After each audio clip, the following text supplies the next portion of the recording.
Since the all change last year in Washington, the political headlines now are often populated by people who, let's face it, almost nobody had heard of until recently. We have tasked Kent Jones with introducing us to some of these folks. This week, we decided to try to learn more about the person who recently said this on the floor of the House about health reform. I believe we have more to fear from the potential of that bill passing than we do from any terrorist right now in any country. Oh, boy. I would like to learn some more about her. Hi, Kent. Hi, Rachel. Well, let's meet the gentlewoman from North Carolina, shall we? Excellent. I was a pretty demanding teacher. I gave a lot of tests. Attention students, it's time for American Government 101 with Congresswoman Virginia Foxx of the 5th Congressional District of North Carolina. The 66-year-old grandma used to be an English professor, and trust me, she is 100% old school. Her textbook is the good book, without all that inconvenient, love thy neighbor as thyself propaganda.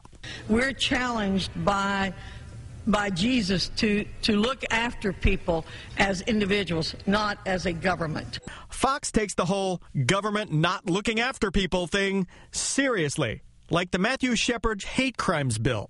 We know that young man was killed in the commitment of a robbery. It wasn't because he was gay. That same compassionate spirit burned inside Foxx back in September 2005 when she was one of 11 members of Congress to vote against the $51 billion aid package for victims of Hurricane Katrina. Needless to say, when it comes to health reform, same lesson. It'll make sure we bring down the cost of health care for all Americans, and that ensures affordable access for all Americans, and is pro-life because it will not put seniors in a position of being put to death by their government. Professor Foxx also believes in recess from the facts. Contrary to what our colleagues are saying over and over, we are not the party of no. We are the party of do, and do right by the American people. Not like the party of do's sworn enemy, Nancy Pelosi, who is apparently French.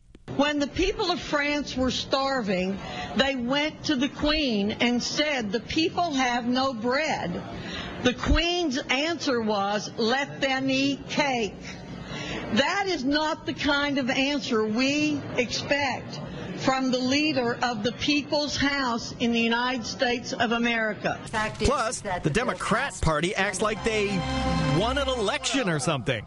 The way of this majority is to stifle every idea that is good for this country and say, we won, we're going to do what we want to do. That's the attitude of the majority party.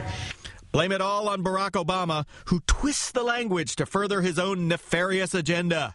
You all may remember that the president said in his campaign, we live in the greatest country in the world. Help me change it. To me, that meant take what's good about this country and change it into something that's not good. But you have to get up pretty early to fool Virginia Foxx. Fool me once, shame on you. Fool me twice, shame on you. Class dismissed. Fool me twice, shame on you too? Yeah, it's the same thing, over and over. Let them eat cake. Cake. Thank you, Kent. Much appreciated.